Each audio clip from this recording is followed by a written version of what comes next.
Bem-vindos a mais um Pode Convidar. Hoje é um dia muito especial. Temos a honra de receber uma mulher absolutamente inspiradora, Vanessa Cavalazzi, a primeira mulher a assumir o comando do Ministério Público de Santa Catarina. Vanessa não é apenas um marco na história da instituição. Ela é um símbolo de luta por justiça, igualdade e transformação social. Sua trajetória pioneira é marcada por desafios superados com coragem e determinação, sempre com a missão de abrir caminhos para outras mulheres e usar sua voz para enfrentar questões urgentes, como o combate ao feminicídio, um problema profundo que precisa ser discutido e combatido sem descanso. Neste episódio, vamos mergulhar em sua jornada intensa e significativa, revisitando os momentos que moldaram sua história e o impacto do seu trabalho na sociedade catarinense e além. Prepare-se para uma conversa emocionante, repleta de lições de liderança, inspiração e reflexões sobre a construção de uma sociedade mais segura e igualitária. Então aperte o play, pegue um café e embarque com a gente nessa história transformadora. Hoje eu tô muito emocionada, nervosa, porque eu tenho a honra de receber minha amiga. Nossa, Van, a gente... Quanto tempo, né? Que a gente não se vê. Meu Deus, é um prazer, Patrícia. Eu tô muito feliz de te receber aqui. É uma emoção pura. Vai ser um... É verdade. Pode convidar com emoção. É verdade. Ó, para começar, antes da gente falar sobre a sua liderança, os desafios, eu queria que você explicasse qual é exatamente o papel de uma procuradora e como ele se diferencia do trabalho de uma promotora ou juíza. Ah, excelente pergunta. Porque a gente precisa começar a entender daí. Com certeza. A Procuradora-Geral de Justiça, ela é a chefe do Ministério Público. Ela chefia essa instituição composta por promotores, promotoras, procuradores, que aí é o segundo grau, é o último degrau da carreira, procuradores e procuradoras de justiça. Os promotores e promotoras são aqueles que trabalham lá na comarca, lá no município, trabalhando com o meio ambiente, com a defesa do meio ambiente, com a defesa do consumidor, fazendo júris nos crimes contra a vida, processando aqueles que cometem crime. Eles são essa mão do Ministério Público que consegue tocar na comunidade. Os procuradores, eles pegam os recursos relacionados a tudo isso que os promotores fizeram.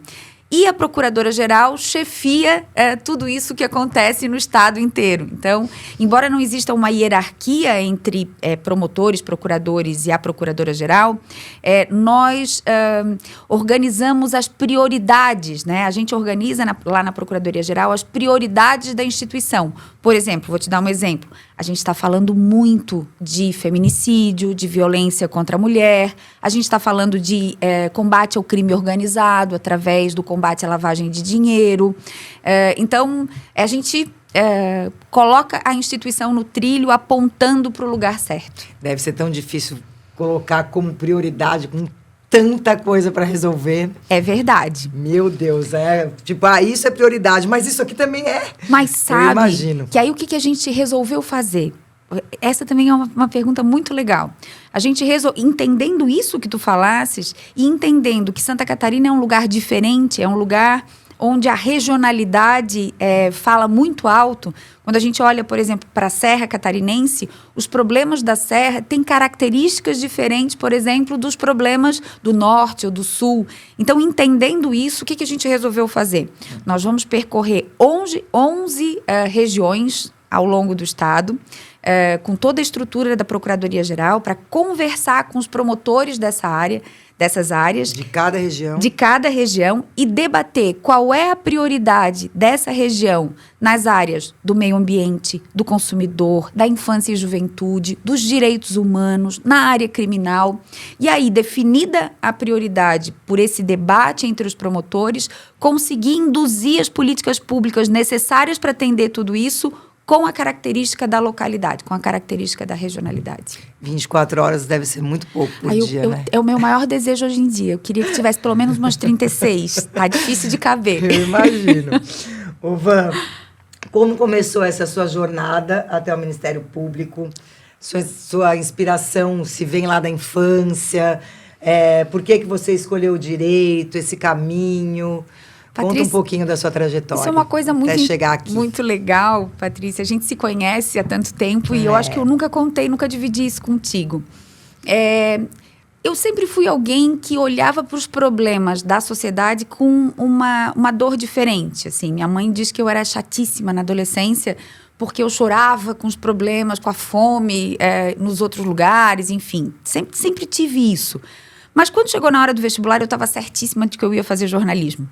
Certíssima, definida, não tinha papo. E meu pai insistia muito que eu tinha características que me aproximavam do direito. E a minha, então, sogra, né, mãe do meu primeiro marido, resolveu me levar num tribunal do júri. Uau. Numa sessão do tribunal do júri. E era um júri super rumoroso, assim, filho da classe média alta de Florianópolis, que tinha matado um filho de um pescador, brincando de atirar em placas. Era um caso muito impressionante. E quando eu entrei naquele lugar e vi a sensação da justiça sendo feita ao vivo e a cores, tipo a família do réu toda, a família da vítima, o sofrimento dos dois, promotor e advogados elaborando as estratégias ao vivo e a justiça acontecendo realmente ao vivo, eu tive certeza de que aquele era... Eu quero resolver esse problema. Aqui é o meu lugar. E aí eu fui fazer direito. E lá pelo meio da faculdade eu conheci o Ministério Público, uma instituição que não tem o dever nem de acusar, nem de defender. Ela tem o dever de promover justiça. E aí eu falei, bom, encontrei meu lugar no mundo. E aí, bora ser promotora de justiça. Linda, é tão emocionante. Você fala com tanta emoção, Van, com tanta emoção. E aí vamos à coisa da mulher, né? Porque é um marco, né? Você ser a primeira mulher no comando, vamos falar comando, porque é um comando, né? No comando do Ministério Público de Santa Catarina, né? Os desafios que você enfrentou nesse ambiente praticamente masculino. Isso. Deve ser muito desafiador isso. Foi um encontro difícil, sabe? Porque na condição de promotora de justiça, eu sempre me coloquei num lugar onde eu defendia pessoas que tinham sido vítimas de preconceito. Então, eu nunca me coloquei no lugar, mesmo sendo mulher, mesmo conhecendo toda a circunstância do machismo, do patriarcado, né, e dessa estrutura machista da sociedade, eu nunca tinha experimentado estar nesse lugar. E quando eu me lanço a candidata, e no Ministério Público é uma eleição, é bom a gente dizer isso, os promotores elegem 3 candidatos e essa lista é levada ao governador para que ele escolha um dos 3. Quando eu me lanço candidata, eu começo a perceber algumas coisas estranhas. Do tipo, as perguntas para mim eram perguntas muito mais profundas. Eu tinha que conhecer a instituição, o orçamento, com muito mais detalhes do que os candidatos homens. Mais do que isso, assim, eu comecei a entender que essa coisa da liderança feminina, ela não é algo que está no subconsciente das pessoas, de promotores ou da sociedade em geral. Quando você fala em liderança, quando você fecha o olho, o que vem à mente é gravata, o timbre forte, uma liderança hierárquica. Não existe no imaginário da sociedade e do Ministério Público, então, essa liderança feminina. Então, eu era questionada, eu fui aconselhada, Patrícia, a usar cores escuras. Nossa, tem todo um protocolo. Cortar o cabelo. Porque... E aí, quando me disseram isso, não, você tem que usar cores mais escuras, mais sóbrias, terninho. Você não pode ser tão alegrinha. Porque essa informalidade não combina com a autoridade. E aí, aquilo começou a me incomodar. Porque o que estavam dizendo para mim é que aquilo que eu era, ou aquilo que mulheres são, não cabe no protótipo do que é autoridade, porque o que é autoridade é masculino. Então, tem que parecer com o homem para ser aceita ou para ser aceitável. Aí eu falei, não. Aí mexeram com a Vanessa. Aí não. Você acredita que até deixou de ser um peso e além... É um peso, mas ao mesmo tempo te motivou mais ainda. Virou contestação. Você falou, agora... Virou contestação. Eu que usava mesmo roupas mais escuras, passei a usar roupas bem mais claras. Agora...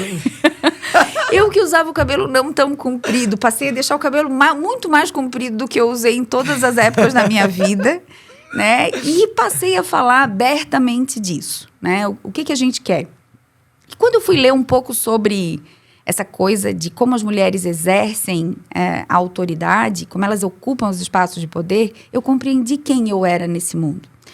Os homens exercem mesmo essa liderança mais vertical, né? E nós, mulheres, temos uma liderança naturalmente mais horizontal. Nós trazemos da nossa educação e da estrutura propriamente dita a capacidade de ouvir e de ajustar, de agregar, de liderar pela conciliação. E aí eu me encontrei na disputa. E foi uma disputa difícil. Imagina. Foi uma disputa cabeça a cabeça. Imagino nervoso, Vanessa. E tem muita emoção no sentido... eu acho que mais do que você falar... a coisa do competir, né? Vira uma... Quase um... Como que eu vou falar isso? Vira quase uma coisa... Eu vou conseguir, isso. Até por ser desafiada e provocada isso. Com tantas coisas, mesmo que inconsciente, e você tem que ser esperta para pegar. Isso. Quantas mulheres podem ter tentado e desistido? Isso. Né? Por medo. Olha, você tocou no ponto. Quantas outras mulheres foram candidatas no Ministério Público? Só 2 outras. Isso quer dizer que a gente tem ainda muito espaço a ocupar. E aí, quando eu fui escolhida pelo governador, eu pensei que fosse um marco muito importante para dentro da classe, né? E fui surpreendida porque eu era abraçada na rua, assim, as mulheres me abraçavam, diziam, eu estava torcendo muito por você. Nossa, você nos representa. Eu ouvi isso muitas e muitas vezes. Quantas mulheres estão sendo motivadas pelo seu trabalho? E né? aí eu entendi, Patrícia, que a minha responsabilidade era maior do que a que eu imaginava. Eu tinha a responsabilidade de ser essa porta aberta, essa representação para muitas de nós, e eu tinha que fazer dar certo. Então, não é só fazer dar certo para o Ministério Público, que é um órgão importante, é fazer dar certo porque a gente ocupa um lugar, eu ocupo um lugar de representação de muitas de nós. É responsabilidade, mas é muito legal. Sim. E são quantos? O cargo são o quê? 2 anos? São 2 anos. Passa num... Correr contra o tempo. Já foram 100 dias. Meu Deus. E aí, como que funciona? Pode ter uma recondução. Nova eleição. E aí, a recondução por mais 2 anos, se a classe entender assim, né? Se os promotores entenderem assim. Você sente, então, que a sua presença abriu portas ou mudou as perspectivas dentro do Ministério Público? Ou as duas coisas? Isso também é interessante, porque eu cheguei à conclusão de que a porta aberta não significa que as mulheres vão poder passar por ela. Porque quando eu fui montar a equipe, eu queria uma equipe de muitas mulheres. Não, agora nós vamos desfilar competência nesse lugar aqui, né? E nós temos mulheres maravilhosas fazendo coisas maravilhosas. E fui atrás delas e fui descobrir uma coisa interessante. As mulheres muito jovens, elas ainda têm dificuldade de ocupar esses espaços porque ainda são muito novas na carreira, ainda precisam experimentar algumas coisas. Aquelas que estão mais ou menos na metade da carreira estão maternando. Então, não é o momento delas. Elas estão focadas num outro lugar e a gente sabe qual, né? E as mulheres mais antigas na carreira, aquelas que têm maior estrada, elas se consolidaram no lugar, em Joinville, nas grandes cidades, têm filhos adolescentes e também não é mais o momento delas de sair daquele lugar. Muito da zona de conforto também. A gente ocupa a estrutura, a gente acaba sentando nessa estrutura que existe e acaba deixando de ter possibilidade de andar. Por quê? Porque a casa ainda depende muito da gente. Ainda somos muito nós lá. Né? A gente ainda é muito responsável sozinha pelo bem-estar de todo mundo. Né? E quando a gente vira um pouquinho de lado e vai fazer algo que é um sonho profissional, a culpa ainda bate forte. Né? Ainda para você sair dali. Então, é muito raro que elas consigam.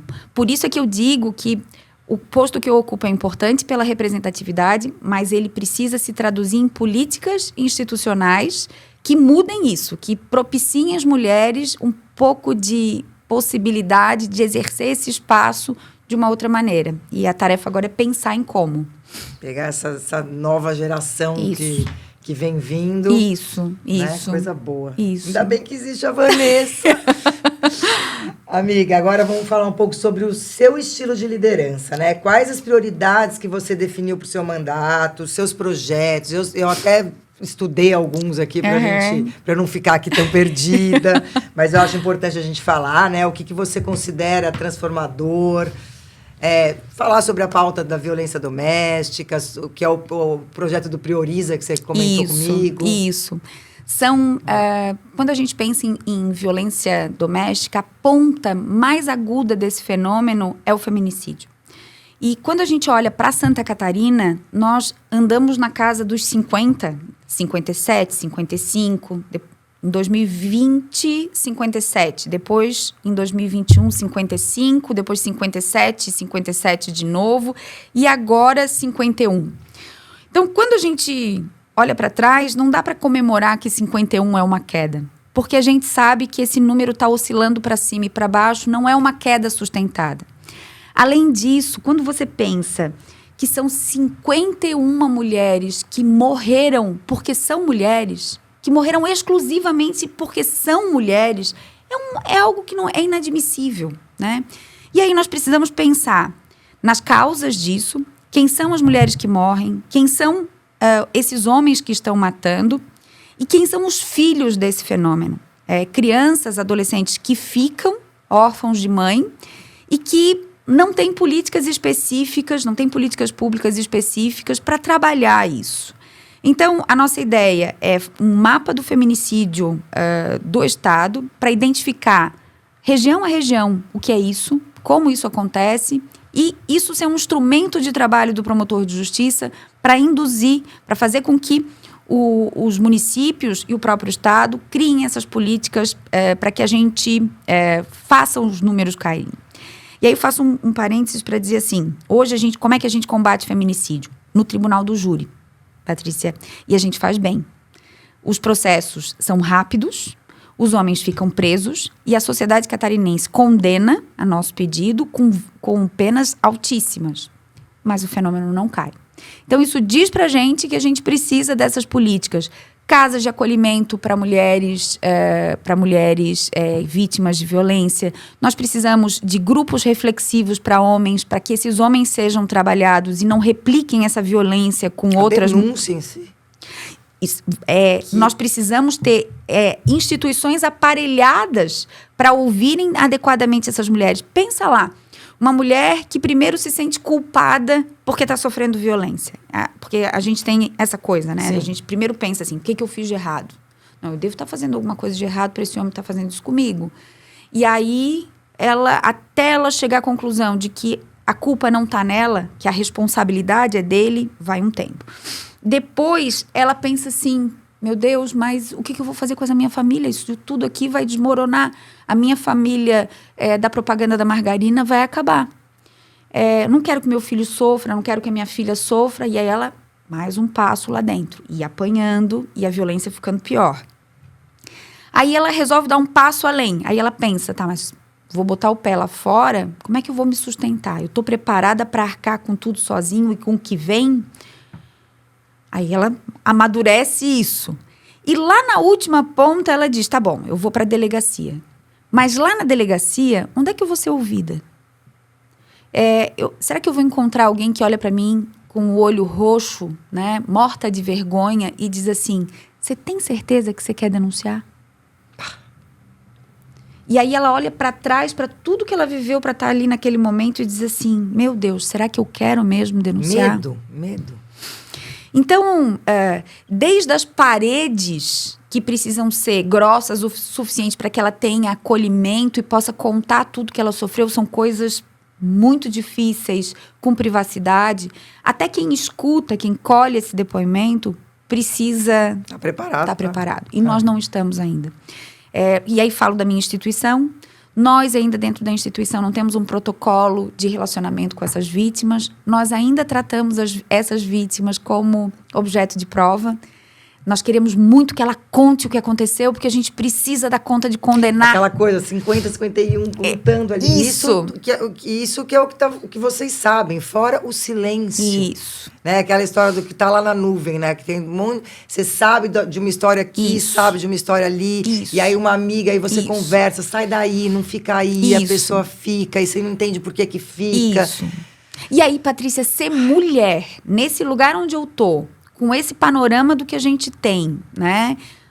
Por exemplo, outro número estarrecedor é que 90% das mulheres que morrem de feminicídio no nosso estado nunca registraram um boletim de ocorrência.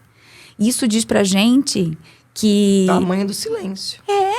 Diz pra gente que a gente não tá preparado. Diz pra gente, no mínimo, instituições, vamos olhar pra dentro de casa e vamos ver o que a gente pode fazer, o que a gente tem que mudar. Até chegar no ponto, pode ser que né, tem casos e casos, mas até chegar ao ponto dela, de fato, sair muito machucada ou até morta. Isso.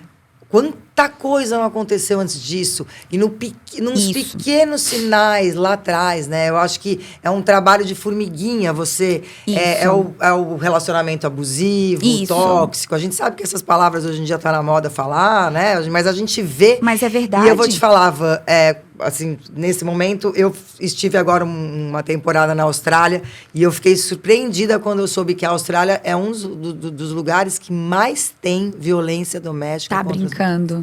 E é uma coisa assim, e é tratado de um jeito muito silencioso. Nossa. Muito silencioso. Nossa. É assustador. E aí eu falo, ai meu Deus, e aí conversando com amigas da minha filha, que são todas muito jovens, as próprias meninas acabam pulando etapas, indo morar com seus namorados, até porque não vão pagar aluguel, Sim. né? Principalmente Sim. as que estão, as imigrantes. Sim. E aí você vê o relacionamento, porque estão longe da família. Sim. E aí aquela toxicidade do relacionamento que é tão sutil. Sim. E que não tem alguém mais de perto olhando. E eu conversando com a maioria delas fazem terapia e eu tenho uma amiga aqui no Brasil que é terapeuta, ela tem 8 pacientes na Austrália. E todas têm o mesmo perfil. Com relacionamentos tóxicos. Jovens. Então, quer dizer, a gente está falando de Brasil, estamos falando de Santa Catarina, mas lá do outro lado do mundo é um fenômeno mundial. Isso. E por isso que quando uma mulher ocupa um espaço desse, ela precisa, e quando você falou de prioridade, a gente precisa vocalizar, usar a voz, usar o espaço que tem para falar abertamente sobre isso e para modificar as estruturas de uma forma enfática. Então, a violência contra a mulher é prioridade. E aí vou dar um número também que me impressionou. Nós somos o estado com maiores níveis de suicídio pós-feminicídio. O que diz para nós, precisa dizer para nós que esses homens precisam ser tratados, né? Que esses homens precisam ser cuidados também, precisam passar por um tratamento que reverta esse fenômeno, né? Porque se eles mataram uma, eles vão matar duas. Com certeza. Com certeza. Então, essa é uma prioridade. Do outro lado, também, organizações criminosas. E aí a gente fala de tema difícil. A gente não quer ficar como outros estados ao redor de nós, que têm organizações que tomaram conta do território. Nós estamos no momento de pressão de várias organizações criminosas tentando entrar. Exatamente. E o momento de investir em lavagem de dinheiro, em combate à lavagem de dinheiro, como um combate inteligente a essas organizações. Não adianta a gente só combater no território, lá. Não. A gente tem que asfixiar financeiramente. Então, nós estamos investindo forte em tecnologia para facilitar o rastreamento de criptomoedas, para identificar e metodologia de investigação para chegar às grandes lavanderias de dinheiro, né, de dinheiro das organizações criminosas. E é impressionante, os números são impressionantes. Então, esse é outro... ali do ladinho, né? Impressionante. É assustador. Então, esse é outro foco de atenção. Porque a gente acha que combatendo essas organizações criminosas, a gente combate, em grande parte, a criminalidade, que é produzida por essas facções que comandam tráfico de entorpecentes, que comandam estelionatos digitais, que comandam roubos, os grandes roubos a banco, né? Então, combatendo essas facções, a gente desestrutura esses grandes focos de criminalidade. É muita coisa, Van. Muita coisa. Como será, né? A gente vai chegar lá no dia a dia da Vanessa aqui. Amiga, vamos lá. O que você acredita ainda que precisa mudar para a gente ter mais mulheres? Até a gente falou isso no começo, né? Para ter mais mulheres em cargos de decisão. Porque eu acho que a mulher tem... O homem... Não vou desmerecer o papel masculino do homem, porque né, eles são bons também. Mas a mulher tem essa coisa da razão junto com a emoção. Isso. Eu acho que a decisão talvez seja uma coisa mais... eu acho que mais pensada, como um todo. Né? Você tá lá preocupada com o feminicídio, mas, ao mesmo tempo, você também tem olhos para... Né? Eu acho que o que você acredita ainda que precisa mudar para a gente ter... Quando a gente tem diversidade nesses lugares de exercício de poder, na Assembleia Legislativa, nas câmaras municipais, nos governos em geral, a gente tem mais capacidade de diagnosticar problemas. A gente tem lentes diferentes e, como tem mais lentes, a gente consegue ver o campo com mais nitidez. E vendo o campo com mais nitidez, consegue fazer muito mais. Então, não é a história de dizer, nós somos melhores do que eles. Não.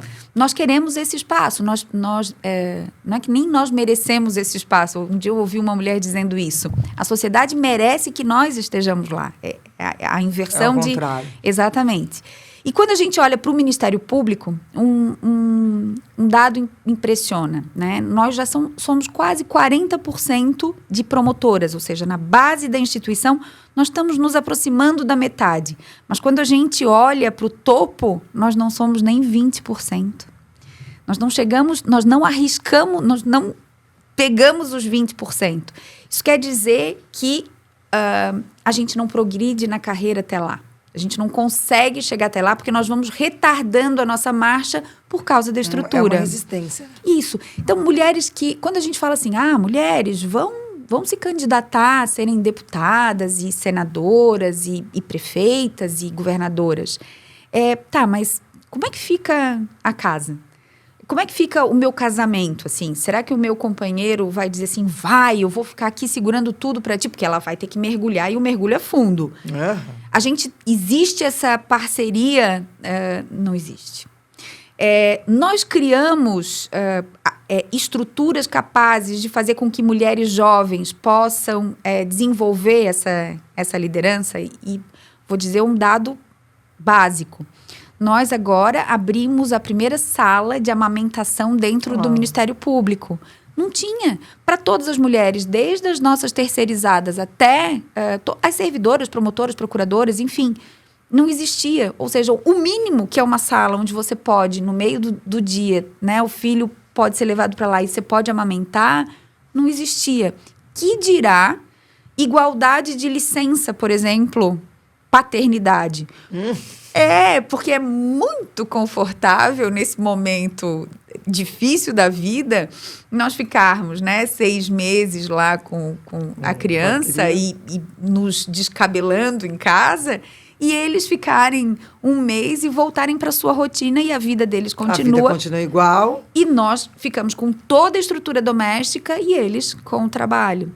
Então, o equilíbrio dessa licença, aumentando a licença paternidade, a possibilidade deles dividirem a tarefa, também equilibra os pratos. Quando a gente olha para os países nórdicos, lá os dois dividem a licença, eles vão cuidar de maternar e paternar. E isso dá a ideia de que o pai não ajuda, ele paterna, ele divide o trabalho, porque é dele também. Então, todas essas pequenas ajustes de política... De mudança cultural. Isso. E dentro de casa e fora de casa. Então, é por aí. É começar a estabelecer a ideia de que é divisão de trabalho mesmo. De que homens não ajudam as mulheres Estamos no mesmo barco? Isso. Vamos remar? Isso, juntos. Amiga, o que define para você um bom líder? Na sua visão, o que é um bom líder? Ai, que pergunta legal. Eu acho que é alguém capaz de identificar com clareza o cenário, né, o que tem lá fora, e, de acordo com esse cenário, guiar a instituição, estabelecer as prioridades adequadas para esse cenário, para esse momento. E fazer com que a instituição navegue até lá. E, no caminho, agregar forças. Fazer com que todo mundo enxergue esse mesmo cenário e se sinta pertencendo à mesma missão. Se sinta convocado a executar a mesma missão. Com empenho, com energia, com intensidade, porque sabe o quão importante é aquilo. O líder é aquele que vê e faz com que todo mundo veja a mesma coisa e, por isso, se sinta caminhando na mesma direção. E é um time. Timaço. Isso para tudo na vida, né, Van? Dentro de casa, no seu trabalho. Isso. Nas amizades. Isso. É verdade. Vamos falar um pouquinho do futuro, né? Quais os principais desafios que você vê do Ministério Público, que o Ministério Público enfrenta hoje, né? E o papel que tem para os próximos anos. É lógico, a gente poderia ficar aqui, olha, imagina. Quando a gente fala de Ministério Público, a gente fala de uma instituição que a Constituição desenhou, Patrícia, para ser um empurrador da história. Então, direitos que estão lá na Constituição, que só aconteceriam em muitos anos, acontecem antes na vida das pessoas, porque o Ministério Público empurrou o poder público a entregá-los, né? Ele pressionou, enfim. E aí, quando a gente está em 88, a gente tem um país analógico. Né? Um país que não tinha celular, que não tinha rede. Era bom também, né? Exatamente. Eram problemas muito menos complexos do que nós temos hoje. Hoje a gente tem um cenário onde físico e digital se misturam. As nossas... vamos colocar dentro de casa. Na nossa época, na nossa adolescência, ou a gente estava fora de casa ou a gente estava dentro de casa. Hoje, os nossos filhos estão fora de casa, estando dentro de casa, porque estão com o celular na mão e lá fora, né? E isso possibilita, isso causa na vida dessas crianças e adolescentes uma série de problemas e facilidades. Então, tudo ficou muito mais complexo. Estou dando um recorte do que a gente enfrenta. Então, para enfrentar problemas tão mais complexos, a gente precisa de novos instrumentos. Não dá mais para achar que o judiciário é o caminho de sempre. O que a gente experimentou foi que a gente fez com que direito à saúde virasse de verdade. Hoje a gente tem um SUS você tem acesso a medicamentos que você não tinha porque o Ministério Público disse que saúde pública é de verdade e foi buscar. Nós temos 95% de inclusão em educação fundamental. Isso é um trabalho da instituição. Mas, como é que a gente vai lidar, por exemplo, vou contar um pouquinho de São Joaquim, que foi minha última comarca. São Joaquim, 5.000 trabalhadores vindos do Nordeste, normalmente, chegam à cidade todos os anos para colher maçã. Porque a colheita da maçã, né, o cultivo da maçã foi muito bem sucedido. E nós não temos mão de obra suficiente para a colheita. Então, a gente precisa importar essa mão de obra. E quando eu cheguei lá, me diziam assim, olha, doutora, o nosso grande problema aqui é que esse pessoal chega e aí a cidade vira uma bagunça. E aí furto, roubo, tráfico, tudo aumenta, a cidade fica virada. Mas eu ouvi aquilo e aquilo começou a me soar estranho. E fui ver os números da cidade. De fato, havia uma elevação de furtos e roubos logo depois da safra. E aí resolvi botar todo mundo sentado numa sala para conversar sobre o assunto. Prefeitos, associação de produtores, a Secretaria de Assistência Social, de Saúde, enfim, todo mundo sentado numa sala, mostrei os dados. Pensei que eu ia ser achincalhada e dizer essa promotora quer acabar com o cultivo da maçã. Né? Para resolver um problema, criou outro. E para minha surpresa, o prefeito virou para mim e disse assim: doutora, a senhora tem toda a razão.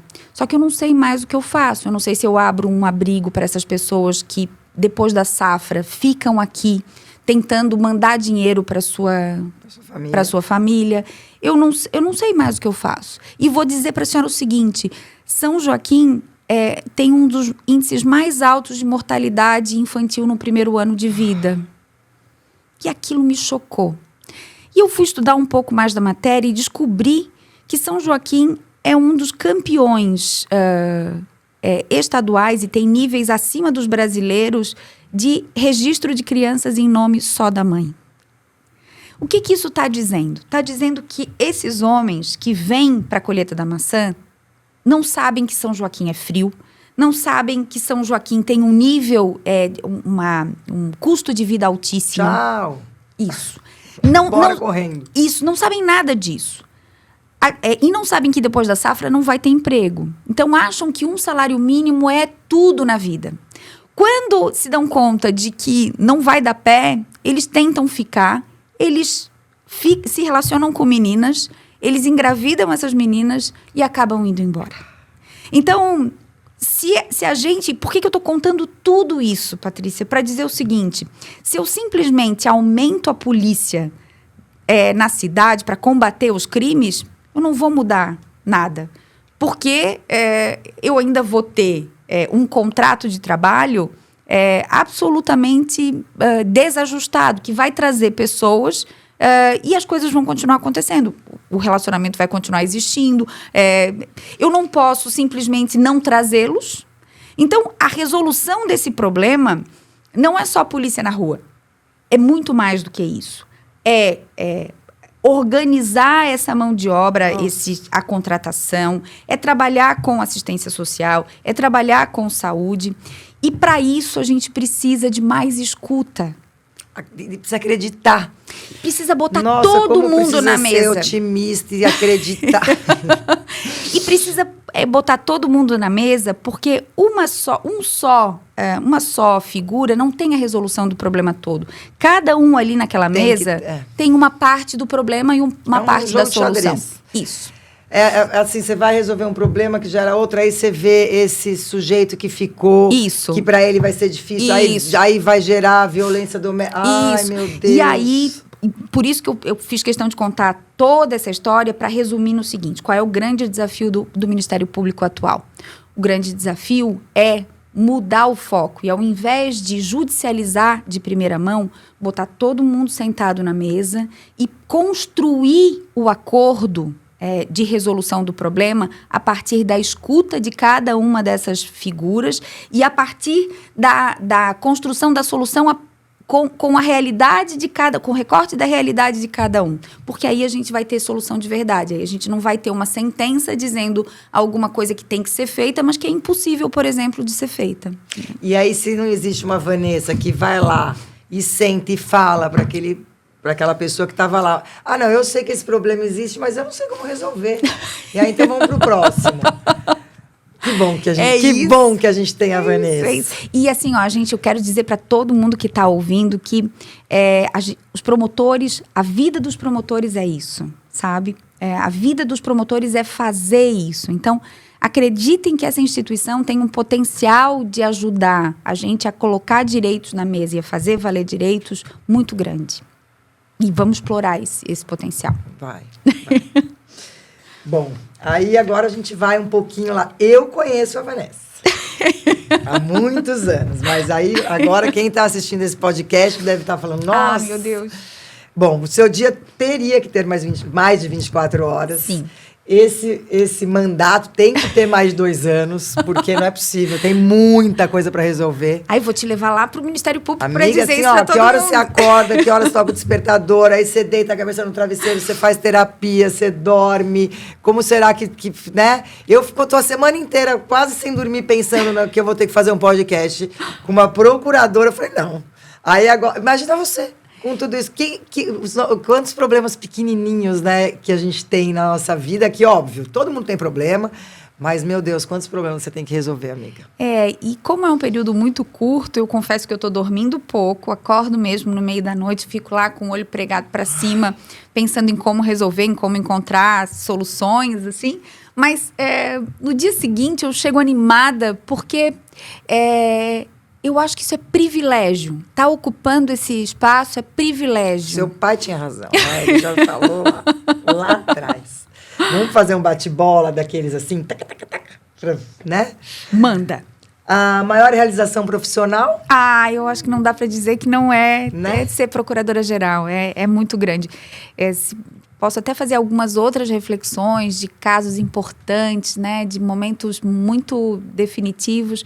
Mas ser procuradora-geral é encontrar um lugar onde eu posso resolver coisas macro, né? Eu tenho mais poder de intervenção. Então, A gente nem falou de Brasília, né, amiga? Verdade, Como tu é que foi? Aquilo ali, você ficou quanto tempo? Eu fiquei 5 anos em Brasília, Patrícia. Voou também. Sim. E lá eu participei de coisas, de um momento da história muito significativo. Eu vivi a Lava Jato, né?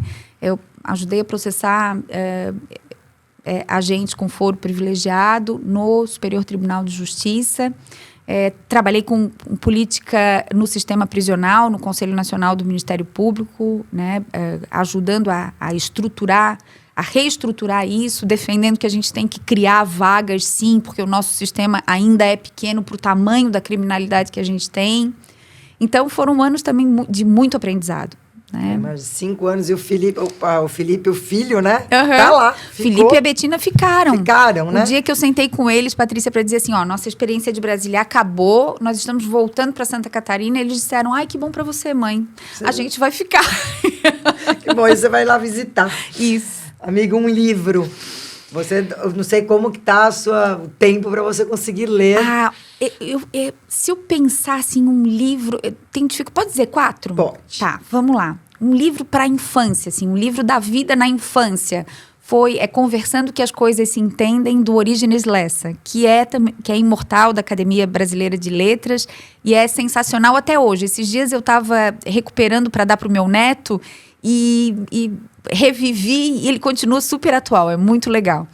Depois, na adolescência, na fase de contestação, assim, na fase de revisitar as incoerências do Brasil, Os Carbonários, do Alfredo Sirkis, que conta a fase da ditadura e da perseguição e do que aconteceu no nosso país nesse período tão duro, tão difícil.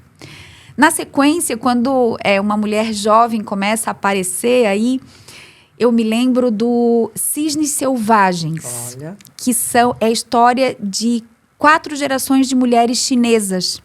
E aí conta como as mulheres chinesas viveram a história da China, que é um troço dificílimo, né? Passa pela fome, pela guerra, por um regime ruim, difícil, e como essas mulheres experimentaram isso, né? E é um tema muito atual hoje em dia. Isso, vou dar só um recortezinho, tá? Uma coisa que me impressionou até hoje, li há muito tempo atrás. As mulheres chinesas usavam quando eram crianças, elas enfaixavam os pés para que o pé ficasse atrofiado, pequeno, porque quando elas cresciam, o fato delas andarem assim, de um lado, balançando de um lado para o outro, aquilo era bonito porque elas pareciam cerejeiras ao vento. Ou seja, elas atrofiavam o pé em nome de um padrão de beleza. E isso faz a gente se questionar sobre quais são os limites disso para a gente, né? E, por fim, agora, nessa fase onde tudo virou uma bagunça no país, como morrem as democracias. Também foi um divisor de águas na minha vida. Então, tem muitos livros para várias fases diferentes da vida. Eu lembro da gente lá atrás, as nossas filhas pequenas, Sim. A Beth sempre amou ler, né? Sim, muito, sempre, muito, sempre. muito. Incentivada pela mãe, né? Uma mulher que te inspira, Van. Deve ter várias ali. Meu Deus, escolher uma, né? Quem, meu Deus? Eu vou escolher uma mulher à frente do seu tempo. Eu vou escolher Clarice Lispector. Boa. Um desafio que te fortaleceu. A eleição, sem dúvida nenhuma. Eu tive que passar por 2 processos, né? Na primeira eleição eu não consegui nem entrar na lista, por pouco, mas não entrei. E na segunda eleição foi quando eu consegui estar na lista e ser escolhida pelo governador. Me ensinou muito sobre o Ministério Público, me ensinou muito sobre mim, sobre o meu papel nesse mundo e sobre discriminação, sobre problemas estruturais. Fez com que eu revisitasse a sociedade catarinense, estudasse a sociedade catarinense, olhasse para mim no espelho, né, me deparasse com as minhas incoerências. Então, foi um processo de reestruturação total de mim mesma. E que bom que você sempre foi rodeada de pessoas que estavam ali junto. Que bom. Sou muito orgulhosa disso. Muita sorte também. O que não falta na sua rotina ali? Todo dia tem uma coisa... Você sabe que exercício, ao contrário de você, exercício é uma coisa difícil na minha vida. Então, eu não vou dizer exercício, eu vou dizer café da manhã. É o momento, Patrícia, de... Às vezes, quando eu tô sozinha, meu marido não tá comigo, eu boto a mesa só para mim, para aquele momento ser um momento de reflexão, de encontro comigo mesmo, de preparar o dia, né, para o que vai ser. Então, esse momento é um momento muito meu. Café da manhã. É o teu momento sagrado. Um conselho que mudou sua vida. Teve algum conselho, assim, que alguém te deu? Porque dizem Minha por aí mãe. que conselho, se fosse bom, a gente não dava, a gente vendia. Mas a gente sabe que tem pessoas que dão bons conselhos para nós. Minha mãe, Patrícia, muitos anos lá atrás, quando eu era adolescente, ela disse um troço que seguiu comigo pro resto da vida. Ela disse: não coloca todos os ovos numa cesta só. Então, não coloque tudo no casamento, nem tudo na vida profissional. Distribua esses ovos de uma forma que você possa ser o mais completa possível, né? Tenha projetos pessoais, né? Coisas que são suas e não de mais ninguém, mas suas, né? E isso vai fazer com que você siga pela vida de uma forma mais sustentada, mais completa. E eu acho que é fato. Quando a gente dar conta, né? Quando a gente consegue equilibrar os pratos, e é muito difícil, a gente dar conta vive de melhor. tudo, dividir, não deixar tudo ali, né? Porque aí Isso. você se concentra, você põe toda a tua energia só quando ali. você esquece de você para viver um casamento, se esse casamento acaba, você acaba. Se você coloca tudo na profissão, né, e um dia ela acaba, quando você olha para você e diz, tá, mas quem eu sou sem isso aqui?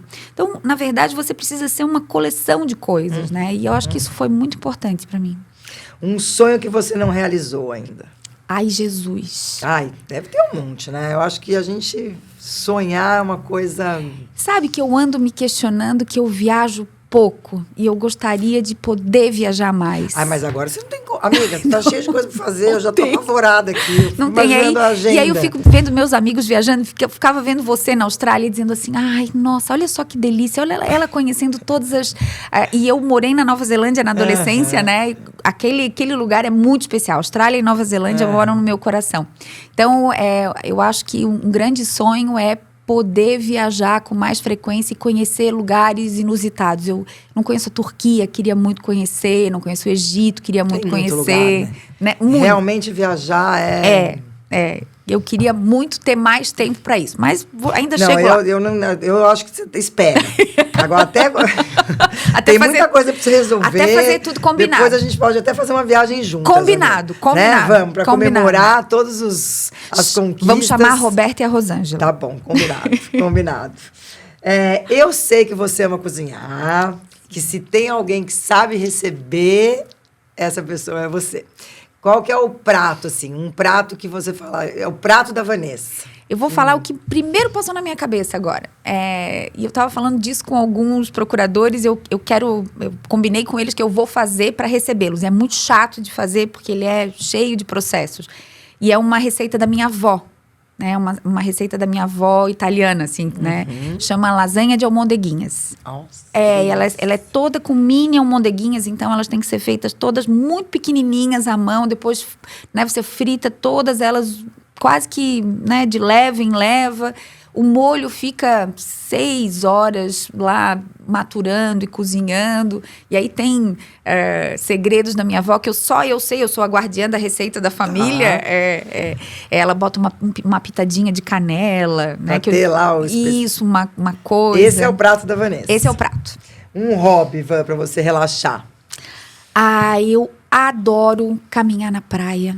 Pé no chão, assim, aterrar. sentir a onda bater no pé, Barulho assim. do mar. Barulho do mar. Não é bom, né? Isso. Eu não sei viver longe da praia também. É a coisa de ver o mar, o cheiro, né, da praia, aquilo tudo é reconexão. Bom, eu sei que ainda tem muita coisa no mundo para conhecer, mas já existe um lugar favorito no mundo para você? África do Sul. Eu tive uma sensação lá, eu fui 2 vezes à África. E fui uma vez com o Felipe e a Bettina, e no meu primeiro casamento, e fui agora no segundo casamento. Consegui levar o segundo marido para esse lugar tão especial. E lá eu sinto uma conexão, assim, com a Mãe Terra, sabe? Quando você diz assim, eu acho que nesse lugar, eu já tive nesse lugar em uma outra vida. Então, a África do Sul é um lugar especial. Coisa com cheiro, né? Às vezes você sente um cheiro e fala, nossa, de onde é esse cheiro? Tudo. Eu acho déjà vu. Eu acho que é muito potente, assim, a África do Sul é um lugar. Tá, um filme, você falou dos livros, tem algum filme ou série? Ai, meu Deus. Dá tempo de assistir?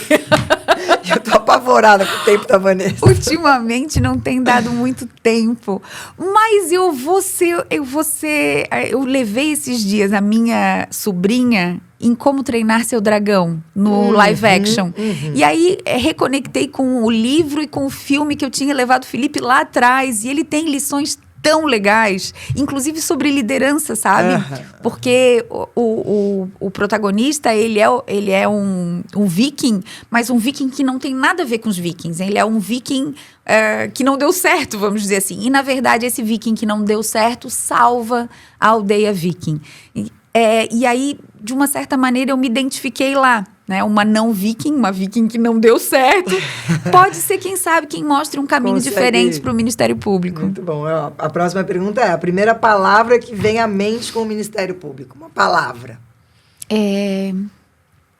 Uma palavra que... Puxa, uma só. Caminho. Caminho. Tá. Como é ser... Bom, aí agora já vai as duas chorar aqui. Ser mãe, né? A gente conhece nossos filhos. Isso. Eu tenho a sorte de ter a Van na minha vida já há muitos anos. Isso. E agora avó. É. A gente já é avó, amiga. Ai, você tá experimentando a mesma coisa que eu. Patrícia, que coisa espetacular. Para aquelas que não são vó ainda e estão nos assistindo, eu digo o seguinte: a gente recupera todas as nossas vírgulas como mães, porque é um amor tão leve, é um amor sem culpa, é um amor de entrega total, é um amor sem medo. É um amor doce, é pura doçura. E num momento da vida onde a gente tem experiência, chão, maturidade. Então, quando eu ouço... Ai, eu vou chorar. Ai, meu Deus. Quando eu ouço... vovó, eu te amo também, eu falo, vovó, eu te amo. E ouço, vovó, eu te amo também. Lô, a vó te ama muito. Vovó, eu te amo também. É algo que completa o dia, faz tudo valer a pena, tudo ganha sentido. É uma extensão, né? Eu tive até a experiência, a minha neta tá com nem 3 meses ainda, então as primeiras visitas, eu voltava de São Paulo assim, eu ainda não me considero vó, eu ainda sou mãe. Aí fui na segunda, aí fui na terceira. Agora já descambou. Agora eu já virei vó, já me emociono, Patrícia. Já sinto saudade. Vou chamar de Paty nesse momento, porque agora é conexão absoluta. Quando eles começam a falar, e aí te chamam de vovó, no meu caso, bobó, é algo sem limite, assim. De algodão doce a catavento, qualquer coisa que o Lô me pede, eu faço. Deitar no chão para passar por cima de mim, escorregar do escorregador, subir no trepa-trepa, e andar né? E andar de carrinho de corrida. Ele adora carro, como o Felipe gostava também, é muito engraçado. Então, é pura doçura, é muito gostoso. E é muito bom olhar para os nossos filhos, assim, a convivência, né? Eu acho que muda muito a relação. Sim. Né? Quando eles se tornam pais, enfim, vão crescendo. E tanta coisa da gente, a gente vê neles. Isso, tudo que a gente plantou, e que achava que, poxa, quem sabe não frutificou. A gente tá vendo agora. Parece que tá lá, E aparece. Eu peguei o meu Felipe com a Lara no colo, eu quietinho lá no canto dele, cantando uma música de Niná que eu cantava pra ele, pronto. Aí eu falei, pronto, agora... E aí você vê que você não fez tão errado, né? É aquilo que a gente se cobra tanto. Eu me cobrava muito em termos de tempo. Será que eu estou entregando o que devia entregar? Será que... Mãe é um ser que carrega essa culpa o tempo inteiro, né? Se inventaria o tempo todo. E aí, quando vê a paternidade acontecendo, no caso foi o Felipe que teve bebê, e que as coisas que a gente plantou estão lá, dá uma sensação de, puxa vida, completei a missão. A gente conversou agora há pouco sobre, a gente fez o nosso melhor, né, amiga? O possível. A gente fez o possível, Mães o melhor possíveis, que a gente podia ter o que a gente podia ter entregue. E o que foi entregue é suficiente para eles desenvolverem aquilo que eles precisam. Essa área, a gente, né? Foi um sucesso. E que recado você daria lá para Vanessa, lá do início da carreira? Se você olhar lá, Vanessa... Se culpa menos, né? Faz mais leve, assim. Não seja tão preocupada com essas melancias que não estão equilibradas. Eu era muito preocupada em estar devendo em casa e estar devendo no trabalho, tentando dar conta de tudo ao mesmo tempo. Menos culpa e mais satisfação com o que a gente está fazendo. Aproveita o caminho, sabe? Aproveita no caminho e acredita que você está fazendo o melhor que você pode naquele momento. Se eu tivesse possibilidade de fazer isso naquela época, eu acho que eu teria sido mais leve. Aí eu ia te pedir para falar uma mensagem, para deixar uma mensagem aqui para as mulheres, tudo, mas essa e tem mais alguma que você carrega, assim, que você quer falar para as mulheres? Eu acho que sim. Vista as asas e voe. Felipe, quando eu fiz 50 anos, Paty... Putz, vou chorar de novo. Adoro. Felipe, quando eu fiz 50 anos, eu fiz uma festa em Brasília e estavam alguns amigos, assim, né, mais próximos, e ele pegou o microfone, o Felipe sempre gostou de falar, né? Felipe. E fez um discurso, e naquele momento eu estava voltando para Florianópolis e retomando a vida a partir de Florianópolis. E ele disse assim, mãe, você abriu mão de tantas coisas ao longo da sua carreira por nós, tá na hora de você voar. Voa, mãe. E aí foi uma choradeira, os meus amigos chorando, me abraçando, dizendo, nossa, eu quero que a minha filha fale isso para mim um dia. Então, se eu pudesse deixar uma mensagem para as mulheres que estão nos ouvindo, vistam suas asas o mais rápido possível e voem, porque os seus filhos... Eu nunca reclamei para o Felipe de ter me demorado a abraçar alguns sonhos, mas ele percebia em mim isso. Então, vistam as asas e voem. Realizem seus sonhos, não se limitem, encontrem o infinito. Dê possibilidades do que vocês podem ser, né? E tenho certeza de que não vão se arrepender. Até porque você estando bem, feliz, tudo ao seu redor vai estar bom. É, né? Isso mesmo. Amigos, família, filhos. É isso mesmo. Né? Você é um exemplo disso, verdade, amiga. amiga. Você, olha você linda, brilhando no Pode Convidar. Eu sempre fui muito assim também, de pensar, eu tenho que estar bem, porque se eu não estiver bem, nada vai estar bom. Isso, né? isso. E olha você se reinventando ao longo do caminho e explorando coisas em você que você nem sabia que estavam ali, né? Eu sou muito grata por estar tendo essa oportunidade, eu até comentei com você, de estar tendo conhecimento de tantas coisas. Em cada podcast que eu faço, eu me emociono, eu saio daqui reflexiva, aí eu já saio querendo... É muito engraçado, eu já saio... Eu posso trabalhar com você? Ontem eu saí daqui louca para trabalhar com o pessoal lá da Santa Cannabis, hoje eu vou acho que trabalhar com a Vanessa. É essa coisa de vestir a asa. É verdade. Veste a asa e voa. É verdade. Amiga, eu tô muito feliz. Onde que a gente pode ver mais o seu trabalho? Se tem... Olha, eu abri meu Instagram. Isso foi quase como andar nua na rua, assim, porque o meu Instagram é muito do que eu sou de verdade. Então, quem quiser, né, eventualmente me acompanhar ou ver o que o Ministério Público está fazendo, seguir o Ministério Público, que tem redes próprias, e também eventualmente a gente vai colocar lá na edição do vídeo. Queria te agradecer, obrigada. Foi uma honra receber a amiga. não tem nem palavras. É uma honra de Patrícia, verdade, a honra é assim. minha de estar aqui num programa tão legal, que fala de coisas tão legais, né? E a os gente outros tem mais episódios. coisa para falar. Eu acho que, nossa, poderia ficar aqui, trazer convidados. Ai, vou super aberto. Vou fazer sugestões depois para você. Isso. Foi uma honra de verdade, um prazer. Eu gosto muito de você, ter um lugar no meu coração. Beijo grande, aqui. amiga. Obrigada pela oportunidade. Sucesso, força, parabéns pela sua coragem. Te admiro muito. Obrigada. E não desistam. Obrigada. E não desistam, isso mesmo. Não desistam. Sorte a nossa ter uma Vanessa Cavalazzi nesse lugar tão importante. Obrigada. Um beijo para todas, né? Obrigada. E mais um podcast emocionante. A gente vai para o próximo. Logo, logo vem coisa boa por aí. Obrigada.